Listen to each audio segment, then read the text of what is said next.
wife has lost her leg. I mean, no limb. You know, there's no price to a limb that God has created you with. And the outcome of me having a bullet in my head, you know, the shrapnel in my head, you don't know when my life could take a U-turn again. Broken and looking for answers, a Durban family is left to pick up the pieces after an alleged unprovoked ambush by the police's elite unit, the National Intervention Unit. What has happened here is the shooters wanted to kill the people in the vehicle. Whether they knew who they were going to kill, it's a sad state. As we continue to look into the alleged improper behavior of the crime-busting specialized National Intervention Unit, we ask, in the fight against crime, what are the legal bounds for specialized police units such as these? And does the end sometimes justify the means in the tense campaign to fight crime and the state's need to regain public confidence?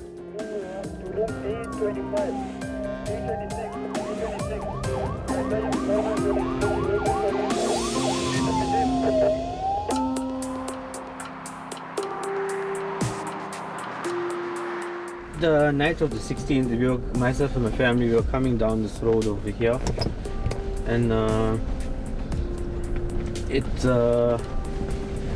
few days before that, my cousin has passed away. So my wife, I was just showing my wife where he was buried, which is right over here on this new section, and about over here, that the cops came up from the stop street on the right. And I was over here and they just jumped out. They blocked our pathway going forward, and they opened fire on our vehicle non-stop. And thinking that they were being hijacked on the 16th of July last year, Omar Ismail says the two men from the white vehicle directed endless gunfire at their car as they tried to escape, bumping the cops' car. But shots persisted.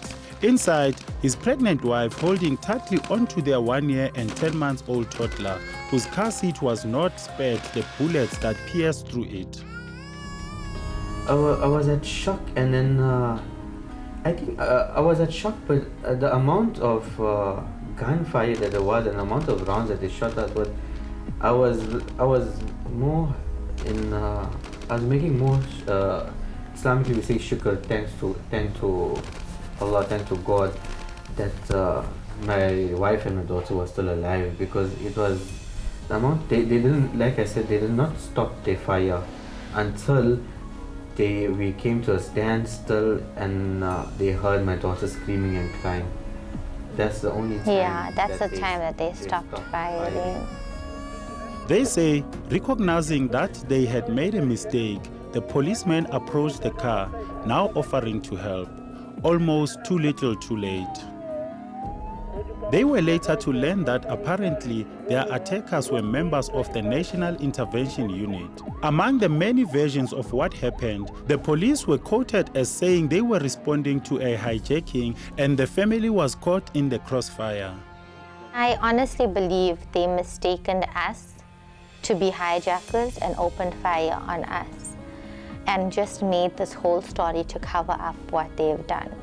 The first 3 rounds that they fired was fired 2 for my chest and 1 for my head. And I mean, if you are shooting at hijackers, how can you be shooting me? How can you be shooting the driver of the person who's getting hijacked? And I mean, you're telling me, I mean, you're the NIU unit, and you know, you're supposed to be well trained. How can you miss them completely? And how can you only fire all your rounds at our vehicle? Media reports also quote the police as saying they found an unlicensed firearm, which these victims believe was a ploy to tamper with the crime scene. I was shot in my right knee. As I said, it was basically severed. It was only hanging by some skin and maybe some muscle. And that bullet lodged into my left leg. Into the bone. They even said they'll give it till the morning to make a decision, but it had to be amputated.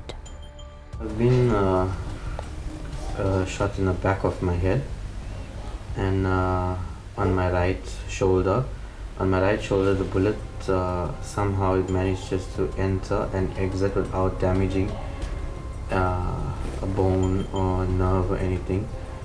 And the bullets that hit my head, there's still some shrapnel that was too deep inside, that the surgeon advised that, you know, if they have to go too deep inside, there's an 80% chance that I could be paralyzed on either side of my body. I suffer a lot with a lot of headaches, and I guess because of the bullets, the shrapnel are still inside, and some days that is just terrible. Like it just puts your whole mood off with your children, with your family, So I think the road to recovery is still long ahead. Thankfully, the bullet only grazed the child on the stomach and chest. They say they have since been settled with endless medical bills. The couple still has ongoing health challenges that require costly attention and rehabilitation. It's only God's miracle that we have. Has it made you more religious or have better faith? Yeah, it's just given us, reaffirmed our faith, I would say. Not that we weren't religious before, but we believe there's a God there. There's a God for everyone, and God is definitely watching over our family.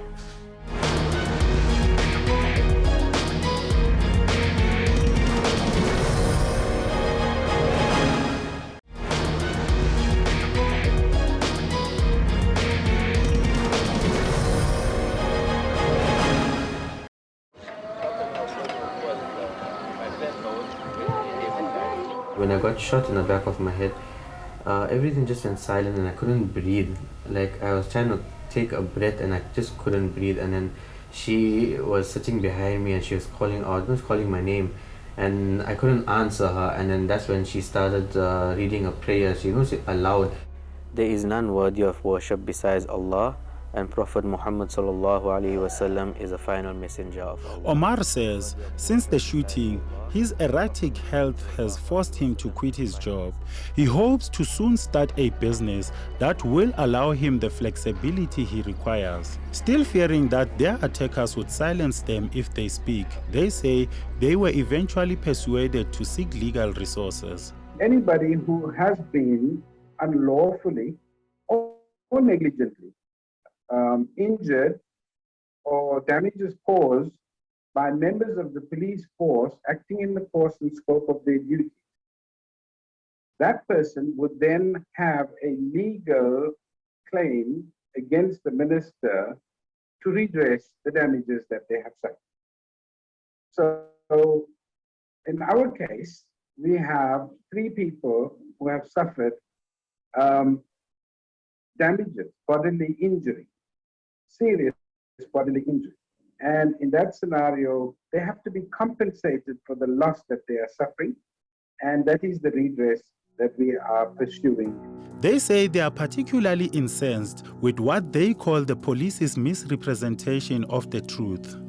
About 2 months after our shooting incident, they caught a group of hijackers in the Mia Bank area.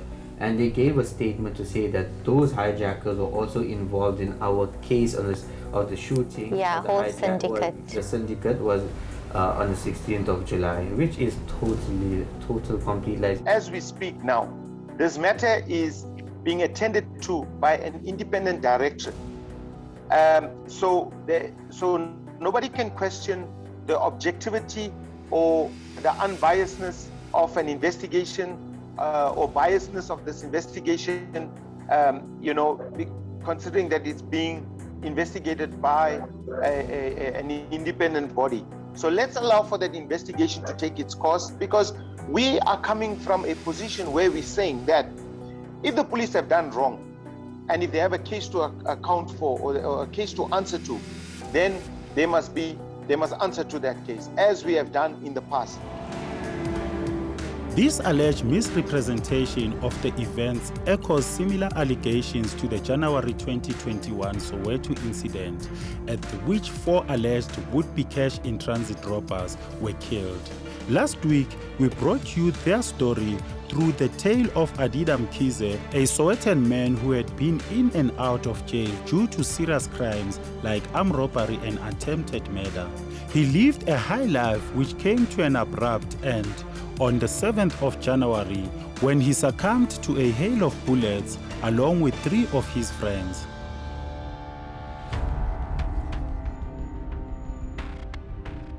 The police statement released at the time says, the event started at about 2:30 p.m. in Bramfisher, where Crime Intelligence and the National Intervention Unit responded to a tip-off about a planned attack on a cash van. According to the statement, 2 suspicious cars followed a cash-in-transit van into this garage, and armed robbers were pursued in a high-speed chase by the police to an identified address where a shootout ensued. That address was Adida's mother's house in Rockville.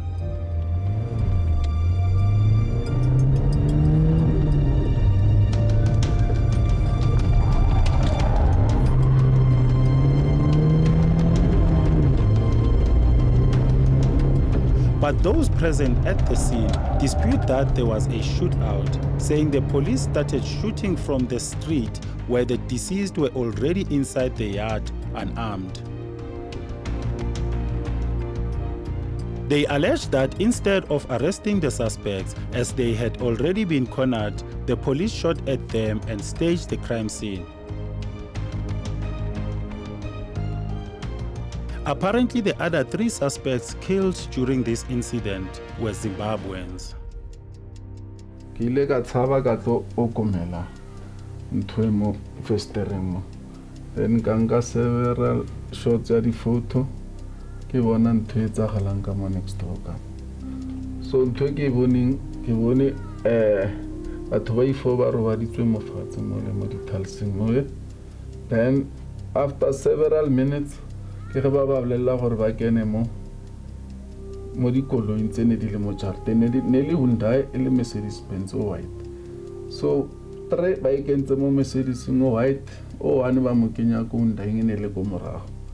Then after mo gotla 1 ya mapodisa ya ima mo pele mo ya ima mo Mercedes ke mo ithunyang, then le nna ke tshoga ke kwala window ke nagana gore ke a boniwa, mara ke bone gore ba motho o ba thuntse straight sets ba kentse mo koloing. Then go ele engwe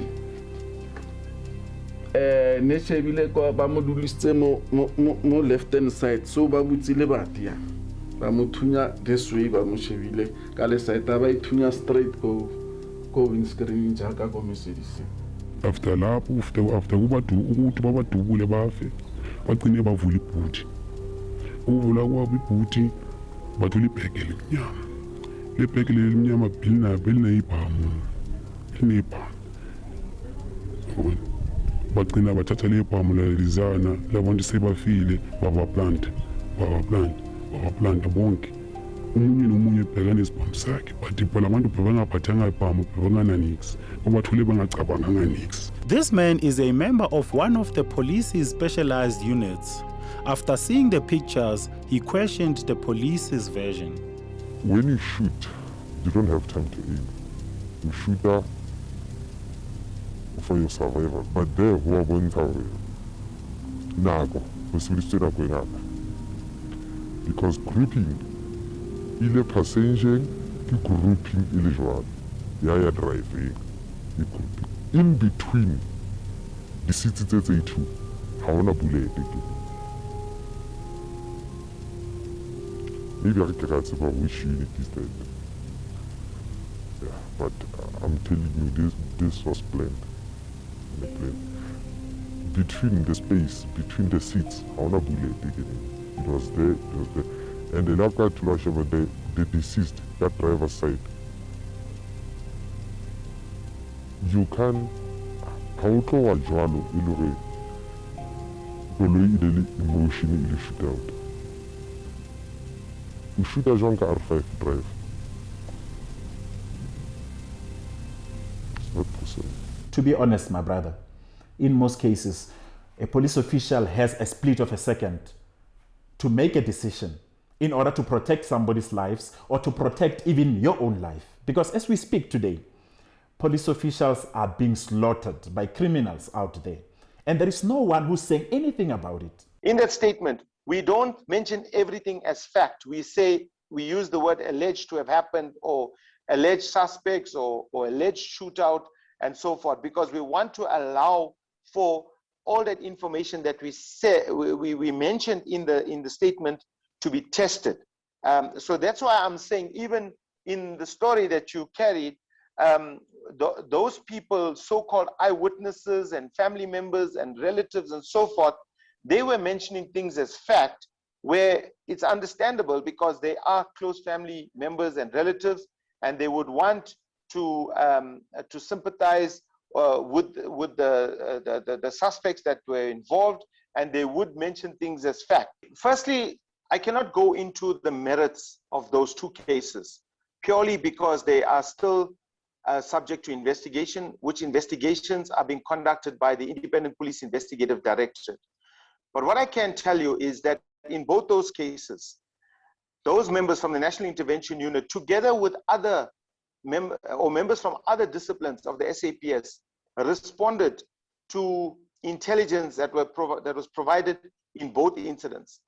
With regards to the incident in Soweto, our members responded to a cash in transit, or rather a cross-pavement robbery which took place, and they got involved in a shootout with the suspects, in which by now we all know that 4 suspects were shot and killed, and firearms were recovered.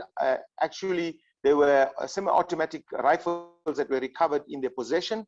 And with the incident in KZN, there too our members from the National Intervention Unit, together with other members, responded to intelligence that was provided on robbery suspects. IPID says it has finalized its investigation into the Durban case and awaits a special report to be sent to the police, recommending disciplinary action against the implicated individuals. The family has also engaged the services of a forensic specialist. You have a husband who's got a bullet in the back of the head, and that is something the ballistics have shown, that a particular shot was fired from the rear of the vehicle that had penetrated the rear windscreen and had gone through the rear headrest, or the headrest of the driver, and then knocked him on his head. That points to a trained shooter, a person who knows how to handle that fire. Exactly. So if you would see that that person wanted to kill the driver. In the Soweto case, IPID says investigations are ongoing and they intend, among others, interviewing witnesses. Earlier in the recorded conversation, an IPID investigator told Adida's wife that no witnesses were available and only ballistic results would determine whether suspects shot at the police. But IPID's national office disputes this.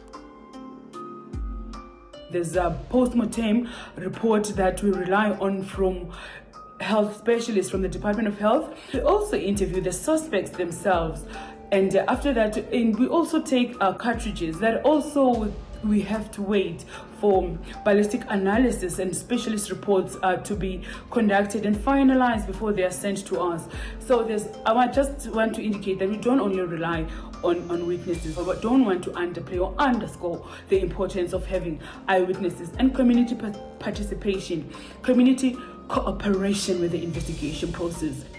The lawyer for the Durban shooting complainants says he sent a letter of demand to the Minister of Police and will be mounting a civil case in court since he hasn't yet been responded to. In the meantime, it's been 10 months since the shooting occurred, and they bemoan what they say is an insensitive lack of response from the authorities. My wife has lost her leg. I mean, no limb, there's no price to a limb that God has created you with. And the outcome of me having a bullet in my head, the shrapnel in my head, you don't know when my life could take a U-turn again. Whether anytime anything can happen. From where we were actually staying and where the incident? We've lost everything. We have each other now, but they fired our vehicle, we lost our vehicle. We've had to give up our home because of my immobility. My husband also, when he got out of hospital, we were not fit to live on our own, so we had to give it up. We needed help to care for our children. We've had a loss of income. We faced numerous losses because of a few people's negligence, and it's not fair.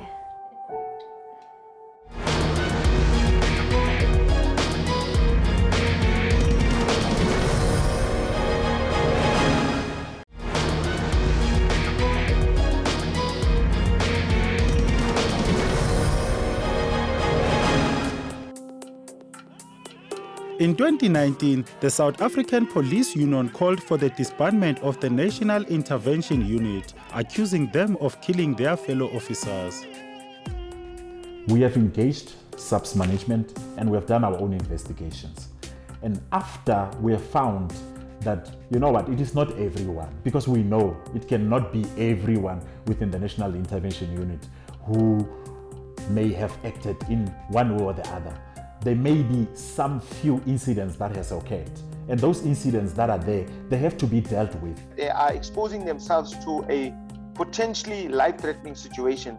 And the work that they have done so far has been phenomenal in terms of bringing very dangerous criminals to book. So I would say that they have been very successful in terms of providing that medium to high risk support to the investigation team and to responding to apprehending those suspects that are needed or that are wanted for crimes in that category of medium to high risk. Speaking on behalf of the African Policing and Civilian Oversight Forum, Themba Masuku says the police have a right to shoot, but it has to be justified in law and proper accountability is required. So part of it requires that you need good leadership at all levels in the SAPS. You need good commanders that are able to give lawful commands during operations. But you also need external accountability mechanisms. Though experts agree that police violence has decreased since 1994, it became prominent during the Marikana mine shootings, leading to calls for policing that prioritizes human rights and respect for human life. Well, the police, first and foremost, we have a moral and a legal obligation to ensure that people are and feel safe as it's entrenched in the constitution of, as it's entrenched in our constitution of the country.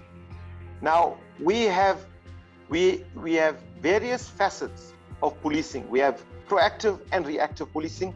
We have, like I said to you, at a police station, we have first responders. Then at a higher level, at a district level, we have what is called a tactical response team, the TRTs or Amabere, as most people commonly know them. And then we have the National Intervention Unit for the medium to high risk, and then we have the Special Task Force on high risk matters. Now, when it comes to proactive policing, we have high visibility of police officers. We're working very closely with private security, with other government departments, with Business Against Crime, with the Consumer Goods Council of South Africa, just so that we can ensure this obligation in terms of the Constitution.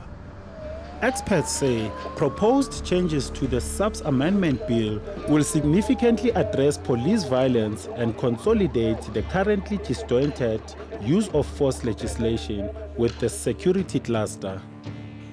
10 months after her injuries, Asma is going back to work for the first time. She says although there can never be a price for the loss they have suffered, the state needs to recognize that their injuries are for a lifetime with long-term complications.